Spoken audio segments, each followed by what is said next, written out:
Hello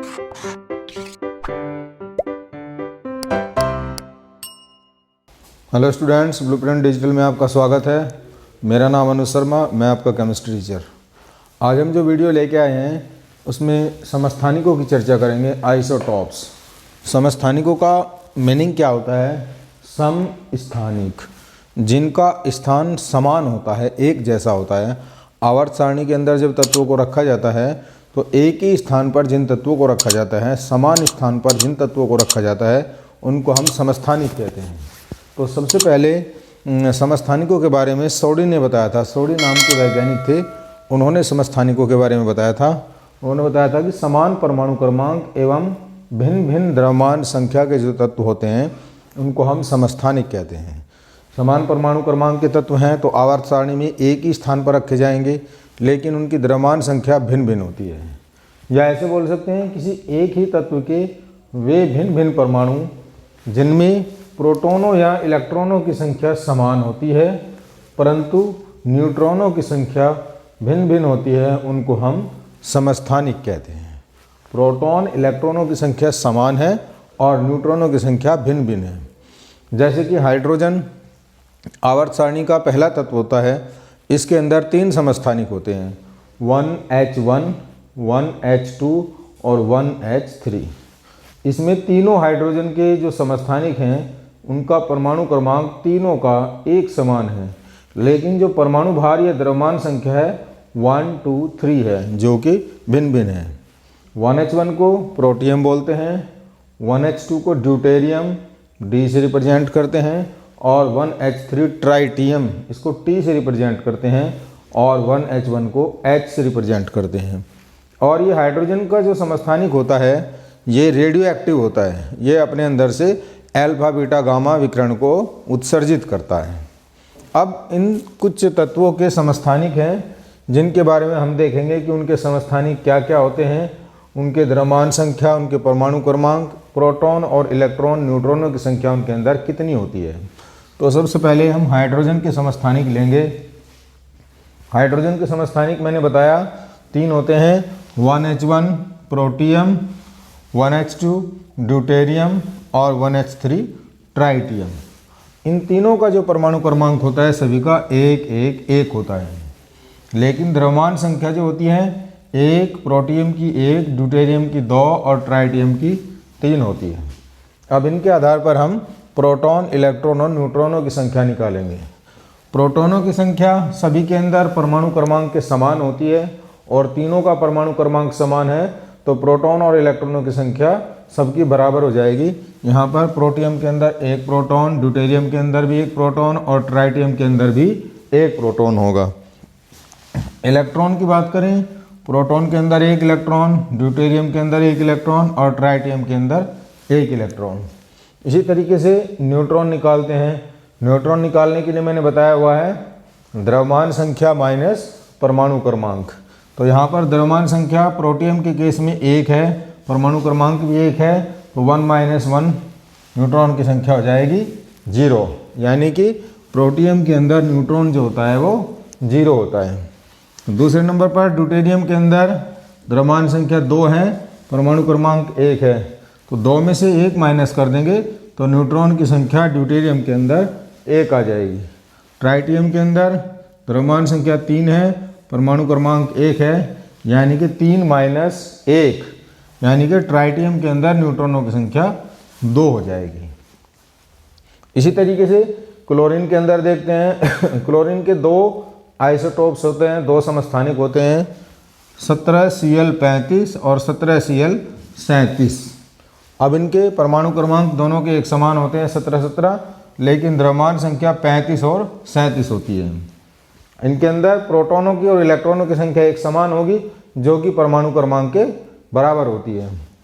तो परमाणु क्रमांक दोनों का 17 है, तो प्रोटॉनों की संख्या दोनों में 17, इलेक्ट्रॉनों की संख्या दोनों में 17।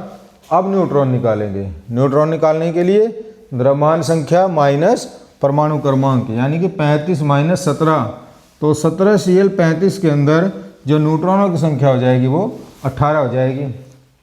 और 17Cl37 यानी कि द्रव्यमान संख्या 37 और परमाणु क्रमांक 17, तो इस समस्थानिक के अंदर जो न्यूट्रॉनों की संख्या होगी 37 - 17 यानी कि 20 हो जाएगी। तो इस तरीके से इनके अंदर न्यूट्रॉनों की जो संख्या होती है समस्थानिकों के अंदर वो अलग अलग होती है, और प्रोटॉन और इलेक्ट्रॉनों की जो संख्या होती है वो परमाणु क्रमांक के बराबर होती है। समस्थानिकों के उपयोग, समस्थानिकों की क्या क्या विशेषताएं होती हैं, क्या क्या उनके हमारे दैनिक जीवन में रसायन विज्ञान के अंदर उपयोग होते हैं। तो समस्थानिकों के अंदर जैसे कि मैंने बताया कि प्रोटॉनों की संख्या समान होती है, लेकिन जो न्यूट्रॉन होते हैं न्यूट्रॉनों की संख्या अलग अलग होती है। इसी प्रकार प्रोटॉनों की संख्या को हमने यहाँ Z से प्रदर्शित किया है और न्यूट्रॉनों की संख्या को स्मॉल n से प्रदर्शित किया है। तो Z + n जो होगा वो भी असमान होगा समस्थानिकों के अंदर, मतलब प्रोटॉनों की संख्या प्लस न्यूट्रॉनों की संख्या समस्थानिकों के अंदर हमेशा असमान होती है। द्रव्यमान संख्या भिन्न भिन्न होने के कारण इनके जो भौतिक गुण होते हैं वो भी भिन्न भिन्न होते हैं, परंतु परमाणु क्रमांक जो होते हैं वो एक समान होते हैं, इसीलिए इनके रासायनिक गुण जो होते हैं वो एक जैसे होते हैं। समस्थानिक कोई भी हो, जैसे हाइड्रोजन के 3 समस्थानिक होते हैं, प्रोटियम, ड्यूटेरियम, ट्राइटियम, तो इनके तीनों के जो रासायनिक गुण होते हैं वो समान होते हैं क्योंकि इनका परमाणु क्रमांक एक समान होता है, परंतु जो भौतिक गुण होते हैं वो तीनों के भिन्न भिन्न होते हैं क्योंकि इनकी द्रव्यमान संख्या या परमाणु भार भिन्न भिन्न होता है। समस्थानिकों के रासायनिक गुण समान होने के कारण इनको आवर्त सारणी की एक ही जगह स्थान दिया जाता है, अर्थात सभी समस्थानिकों का आवर्त सारणी में स्थान एक ही होता है क्योंकि इनके रासायनिक गुण एक समान होते हैं। समस्थानिकों को हम पृथक भी कर सकते हैं, तो समस्थानिकों को थॉमसन की धन किरणें विश्लेषण द्वारा पृथक किया जा सकता है। सभी समस्थानिकों को धन किरणों के सापेक्ष प्रभावित किया जाता है, तो उसमें जो विक्षेपण होता है, विक्षेपण के आधार पर हम पहचान सकते हैं कि समस्थानिक कौन कौन से होते हैं। तो जो विक्षेपण होता है वो समस्थानिकों के द्रव्यमान का व्युत्क्रमानुपाती होता है, अर्थात समस्थानिकों का द्रव्यमान ज़्यादा होगा तो विक्षेपण कम होगा, और समस्थानिकों का द्रव्यमान कम होगा तो विक्षेपण ज़्यादा होगा। किसी तत्व के नाभिक से विघटन पर एक अल्फा कण 2He4 और 2 बीटा कण उत्सर्जित होने पर उसका समस्थानिक प्राप्त होता है। कोई भी परमाणु हम ले लेते हैं, कोई भी तत्व ले लेते हैं, उसमें से अगर हम स्टेप बाय स्टेप क्रमतः पद्धति से एक अल्फा कण और 2 बीटा कण का उत्सर्जन करते हैं तो उस तत्व का समस्थानिक प्राप्त होता है। जैसे यहाँ उदाहरण से आप समझ सकते हैं, यूरेनियम 92 यूरेनियम 238 से हमने एक अल्फा कण माइनस किया है, तो यहाँ पर हमें थोरियम प्राप्त होगा। थोरियम का होता है 90 थोरियम 234, इसमें से 90 थोरियम 234 प्राप्त होगा। अब इस 90 थोरियम 234 में से एक बीटा कण माइनस करने पर 91 पैलेडियम 234 प्राप्त होगा। अब अगर इसमें से फिर से एक बीटा कण माइनस कर दें तो 92 यूरेनियम 234 प्राप्त होगा। अब यहाँ पर यूरेनियम का परमाणु क्रमांक एक समान है 92 और 92, तो ये दोनों यूरेनियम जो हैं एक दूसरे के समस्थानिक हैं, लेकिन परमाणु द्रव्यमान जो है वह भिन्न भिन्न है, यहाँ 238 है और यहाँ 234 है। तो इससे आप समझ सकते हैं कि यूरेनियम 92 यूरेनियम 238 से हमने एक अल्फा कण और 2 बीटा कण माइनस करे हैं, 2 बीटा कण उत्सर्जित कर दिए हैं, तो इससे हमें यूरेनियम का समस्थानिक प्राप्त हो गया है। दोनों का परमाणु क्रमांक 92 है और परमाणु द्रव्यमान जो है 238 और 234 है, अतः ये एक दूसरे के समस्थानिक हैं। समस्थानिकों में न्यूट्रॉनों की संख्या भिन्न होने के कारण इनकी नाभिकीय संरचनाएं भिन्न भिन्न होती हैं, अतः इनमें रेडियो सक्रियता के गुण भी पाए जाते हैं। यानी कि जो हायर समस्थानिक होते हैं, किसी भी परमाणु के, किसी भी तत्व के जो अधिक द्रव्यमान वाले समस्थानिक होते हैं, उनमें रेडियो एक्टिविटी की प्रॉपर्टी पाई जाती है, यानी वो अल्फा बीटा कण उत्सर्जित करते हैं। जैसे हाइड्रोजन के 3 होते हैं, प्रोटियम, ड्यूटेरियम और ट्राइटियम। प्रोटियम जो होता है सबसे कम परमाणु द्रव्यमान का समस्थानिक होता है, तो इसके अंदर रेडियो एक्टिविटी की विशेषता नहीं होती है, लेकिन जो ट्राइटियम होता है ये अधिक परमाणु द्रव्यमान वाला समस्थानिक होता है, इसके अंदर रेडियो एक्टिविटी का गुण पाया जाता है।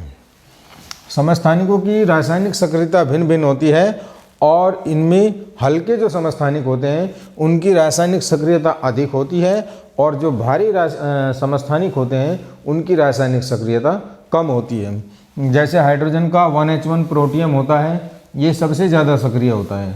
दूसरे नंबर पर 1H2 ड्यूटेरियम होता है, ये कम सक्रिय होता है।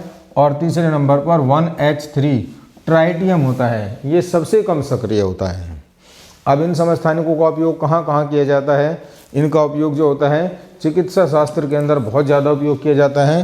कोबाल्ट 60 का उपयोग जो है कैंसर के अंदर किया जाता है। जो कैंसर की कोशिकाएं होती हैं, जो अनियंत्रित कैंसर के अंदर कोशिकाएं होती हैं, उनको नष्ट करने में कोबाल्ट 60 का उपयोग किया जाता है। आयोडीन 131 का थायराइड ग्रंथि के उपचार में किया जाता है। गले में जो घेंगा रोग होता है, थायराइड ग्रंथि जो होती है फूल जाती है और गला इतना मोटा हो जाता है, तो वहाँ पर उसको ठीक करने के लिए आयोडीन 131 का उपयोग किया जाता है। फॉस्फोरस 32 का उपयोग हड्डियों के कैंसर में किया जाता है। हड्डियों की जो कैंसर की कोशिकाएं होती है, जो अनियंत्रित वृद्धि वाली कोशिकाएं होती हैं, उनको नष्ट करने के लिए फॉस्फोरस 32 का उपयोग करते हैं।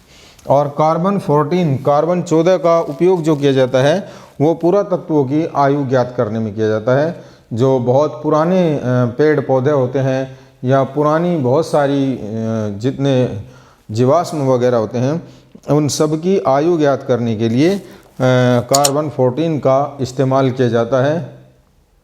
तो बच्चों, आपको अगर ये वीडियो हमारा पसंद आया तो इसको लाइक करना ना भूलें। हमारे चैनल को ज़्यादा से ज़्यादा सब्सक्राइब करें, जिससे कि इस वीडियो को अधिकांश बच्चों तक पहुंचाया जा सके। धन्यवाद।